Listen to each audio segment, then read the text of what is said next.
Bonjour à tous. Mettons-nous en présence de Dieu et faisons silence. Mettez-vous devant votre coin de prière avec votre croix et pourquoi pas une bougie si vos parents vous y autorisent. De mon côté, je vais allumer les bougies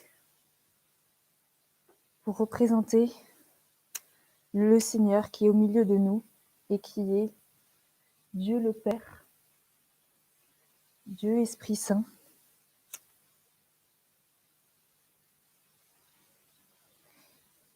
et le Fils, le Christ.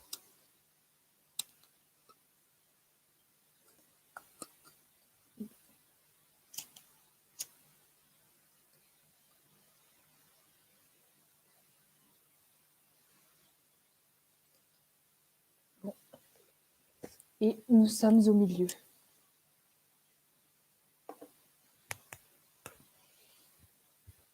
Faisons mémoire de ce que nous avons vu la séance précédente. Dieu nous donne un chemin de vie, de bonheur. Il l'a remis à Moïse au sommet de la montagne, les 10 paroles de vie.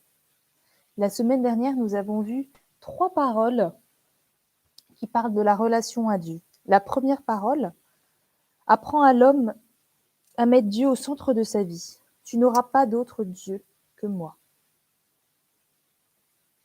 La seconde parole lui apprend à se tenir en sa présence, dans l'adoration et le respect. Tu n'invoqueras pas le nom du Seigneur, ton Dieu, pour le mal. La troisième lui rappelle l'importance du jour du Seigneur. Tu feras du sabbat un jour sacré, un mémorial.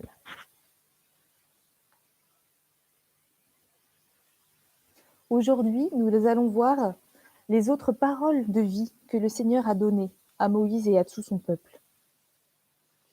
Dieu donne à l'homme les paroles de vie pour lui apprendre à aimer son prochain également. Ouvrons notre cœur et appelons l'Esprit Saint. Viens, Esprit de sainteté, viens, Esprit de lumière, viens, Esprit de feu, viens nous embraser. Viens, Esprit de sainteté, viens, Esprit de lumière, viens, Esprit de feu, viens nous embraser. Soyons attentifs, laissons résonner en nous la 4e parole de l'Alliance. Honore ton père et ta mère, afin d'avoir une longue vie sur la terre que te donne le Seigneur notre Dieu.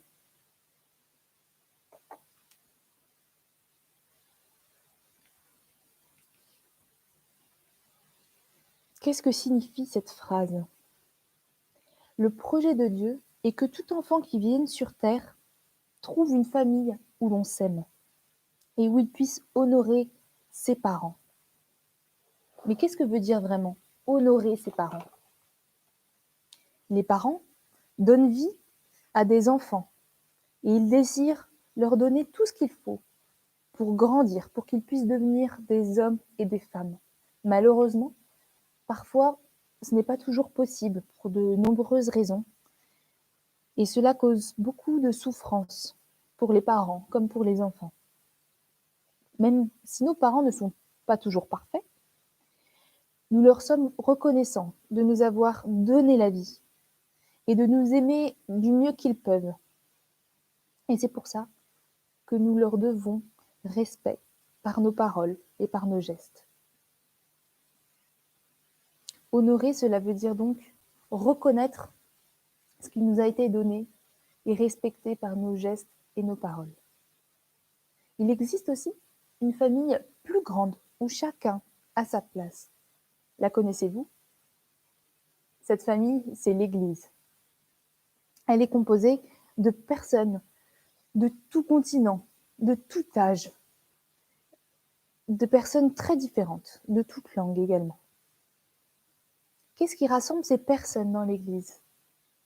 C'est le Seigneur, c'est Dieu, notre Père. Et dans cette Église, nous sommes tous enfants de Dieu par notre baptême. Ainsi, nous sommes tous frères et sœurs dans cette Église, tous frères et sœurs en Dieu. Et bien sûr, dans cette famille, comme toutes les familles, tout le monde n'est pas parfait. Alors, il peut y avoir des souffrances aussi, des divisions.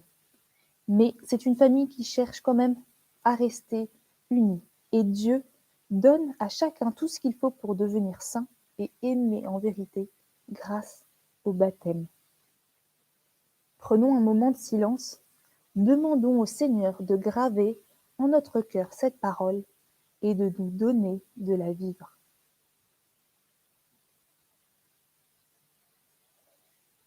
Écoutons et laissons résonner en nous les 5e et 6e paroles de l'Alliance. Tu ne commettras pas de meurtre, tu ne commettras pas d'adultère.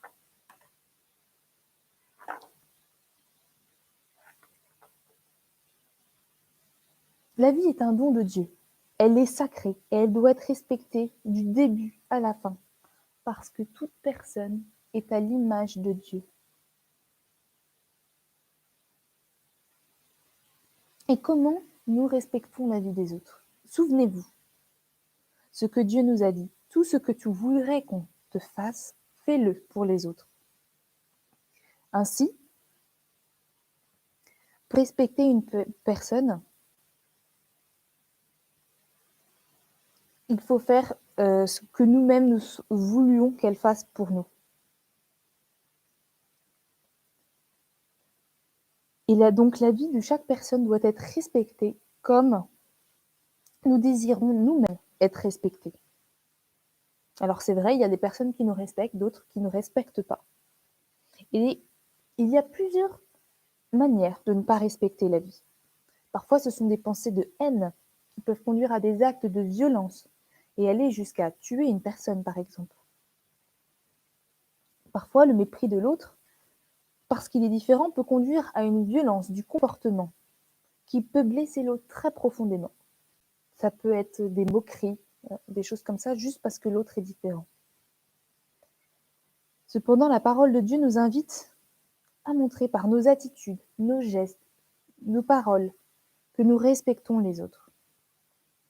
Ainsi, nous sommes appelés à être bienveillants les uns envers les autres. La parole « tu ne commettras pas d'adultère » nous dit aussi de l'importance des relations avec les autres.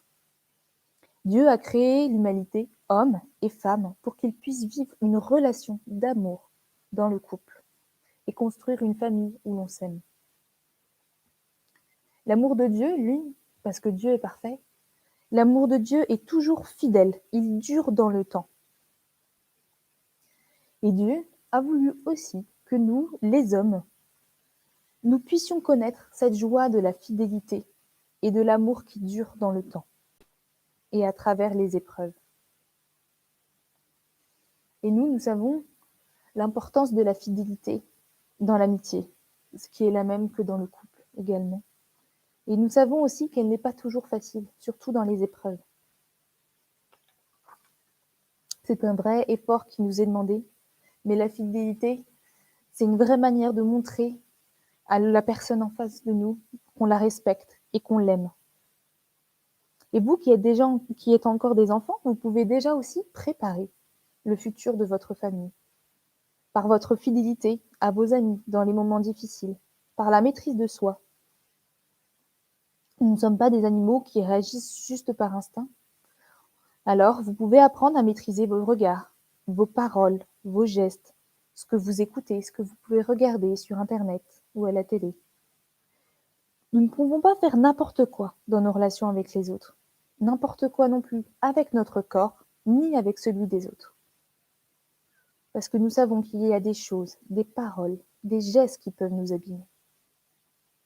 Alors, prenons un moment de silence, demandons au Seigneur de graver en notre cœur cette parole, ces 2 paroles, et de nous donner de la vivre.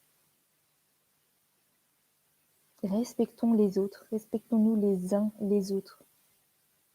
Et donnons aux autres aussi notre fidélité dans l'amitié, dans l'amour.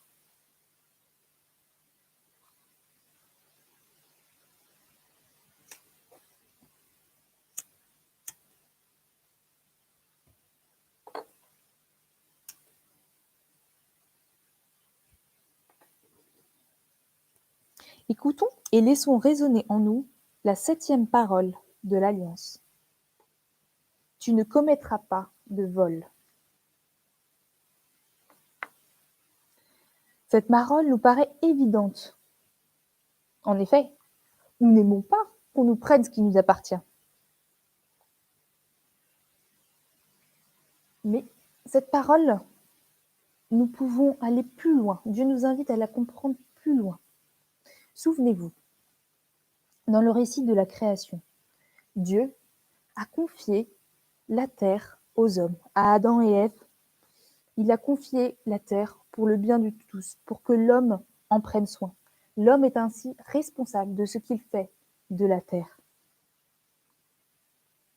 Alors, il est normal de posséder ce qu'on a besoin pour vivre. Mais souvent aussi, on veut toujours plus. On veut plus que ce dont on a vraiment besoin et on entasse beaucoup de choses. Chacun de nous peut en faire l'expérience. Par exemple, une chose simple, vous pouvez prendre votre trousse d'école et séparer en 2 tas. Qu'est-ce que vous avez vraiment besoin et qu'est-ce qu'il y a en plus qui pourrait être enlevé?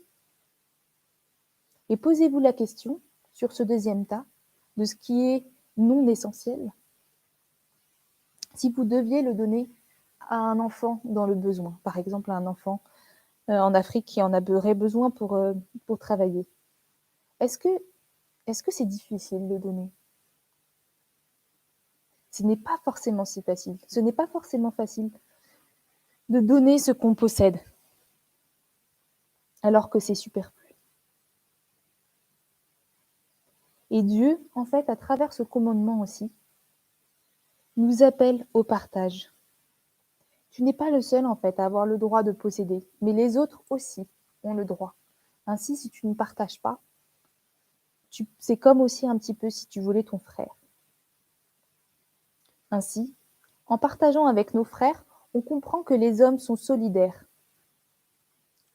Quand on partage, on fait grandir la justice sur terre, avec tout ce qu'elle apporte de bien, la paix, la fraternité, la justice. Alors prenons un moment de silence, demandons au Seigneur de graver en notre cœur cette parole et de nous donner de la vivre. Tu ne commettras pas de vol. Et également, on peut rajouter, tu partageras aussi avec ton frère.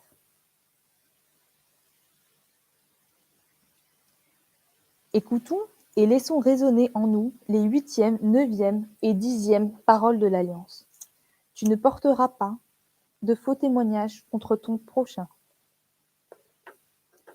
Tu ne convoiteras pas la maison de ton prochain. Tu ne convoiteras pas la femme de ton prochain, ni son serviteur, ni sa servante, ni son bœuf, ni son âne, rien de tout ce qui lui appartient. La première, tu ne porteras pas de faux témoignages contre ton prochain. Ici, on parle du mensonge. Tu ne mentiras pas. Pourquoi? Parce que quand nous aimons quelqu'un, nous aimons les personnes qui disent la vérité et qui font ce qu'elles disent, sur qui on peut compter. Ainsi, nous pouvons leur faire confiance. Par contre, une personne qui ment, on ne peut pas lui faire confiance. On ne peut pas savoir si on peut compter sur elle ou pas, parce qu'on ne sait pas si elle ment ou si elle dit la vérité. Ainsi, les personnes en qui on a confiance parce qu'elles disent la vérité et qu'elles font ce qu'elles disent, même si elles nous disent quelque chose d'exigeant, on sait que c'est parce qu'elles nous aiment, qu'elles désirent nous voir grandir dans le bien, le vrai et le bon. Tu ne convoiteras pas ce qui appartient à ton prochain. Bien souvent, nous désirons satisfaire tous nos désirs. Mais la question, jusqu'où vont les désirs? Imaginez-vous que vous pouviez désirer tout ce que vous voudriez. Qu'est-ce que vous désiriez? On s'aperçoit qu'on peut désirer beaucoup de choses, énormément de choses, et qu'on voudrait toujours plus. Et que finalement, on peut toujours désirer toujours plus que ce qu'on a déjà. Sauf que, est-ce qu'il est possible de toujours vivre ainsi? Quand on désire toujours plus, déjà, finalement, on s'aperçoit qu'on ne peut jamais être satisfait parce qu'on peut toujours désirer plus que ce qu'on a déjà. Et puis également, si on désire beaucoup, énormément, finalement, est-ce qu'on ne prend pas les ressources, les biens que d'autres personnes auraient besoin également? Ainsi, nous voyons bien que cela peut entraîner des désordres, des disputes. Alors voyons un petit peu comment ordonner tous les désirs qui sont en nous. Cherchons d'abord quels sont nos besoins, nos désirs. Nous avons les besoins vitaux, manger, boire, les besoins corporels, faire du sport, etc. Nous avons aussi des besoins affectifs.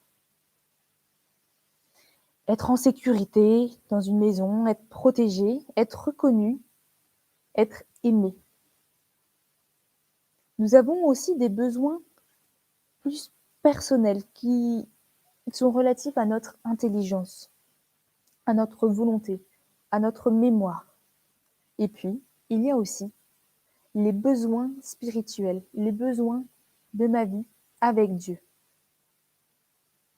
Alors tous ces besoins sont bons, mais finalement, il y en a beaucoup.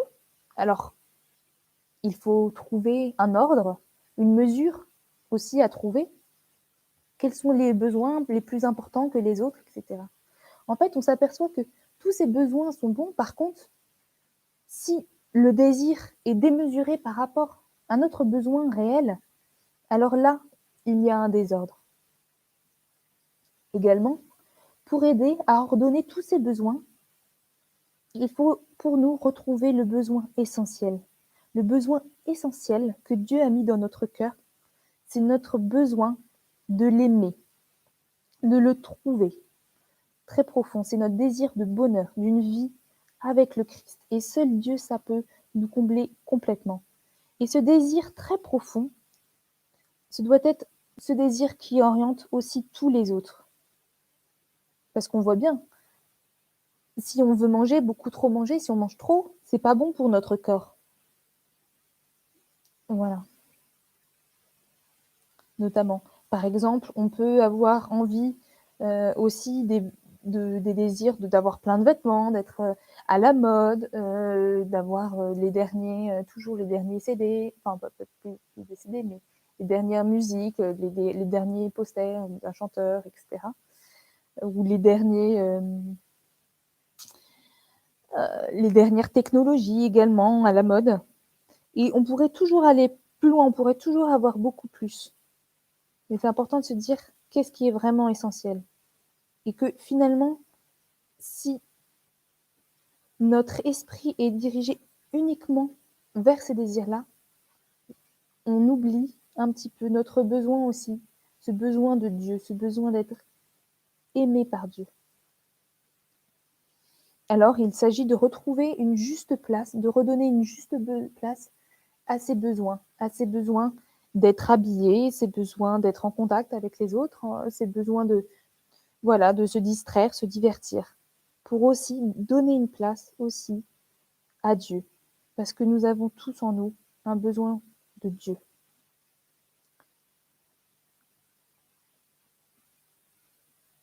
Les 10 paroles données à Moïse sont vraiment un chemin de vie pour tous les hommes, quels qu'ils soient. Ils nous apprennent à comment aimer Dieu, comment orienter nos désirs, notre cœur, notre vie vers le vrai trésor qui est la vie avec Dieu. Je vous propose maintenant de continuer sur un temps de prière. Allons tous ensemble vers la montagne de Dieu. Le Seigneur nous rassemble pour louer son nom. Allons tous ensemble vers la montagne de Dieu. Le Seigneur nous rassemble pour louer son nom. Seigneur, donne-nous de vivre vraiment comme un fils, une fille de Dieu. Nous te rendons grâce pour nos parents, nos familles, pour tous ceux qui veillent sur nous.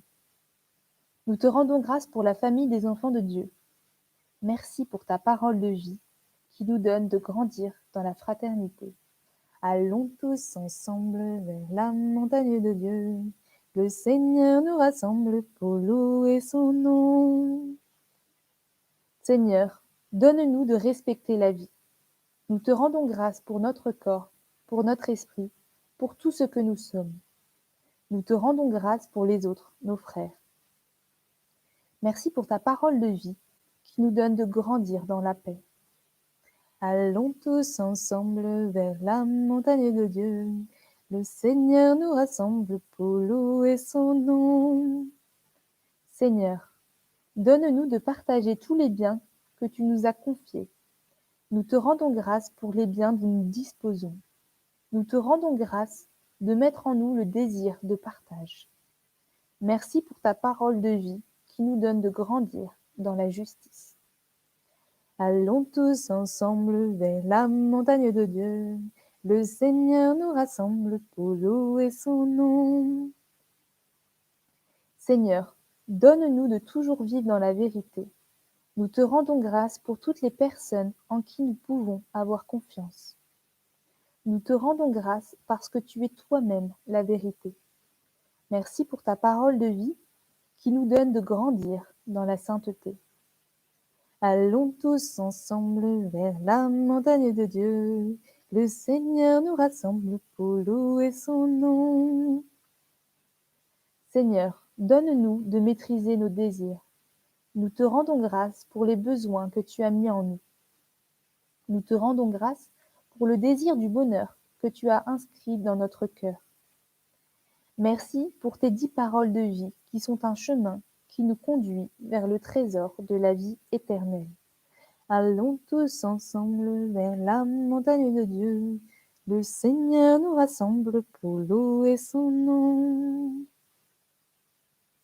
Pour ceux qui veulent, vous pouvez rester un moment en silence devant votre coin prière et repenser à toutes ces paroles de vie que le Seigneur nous a données et comment nous pouvons les vivre au quotidien dans nos vies.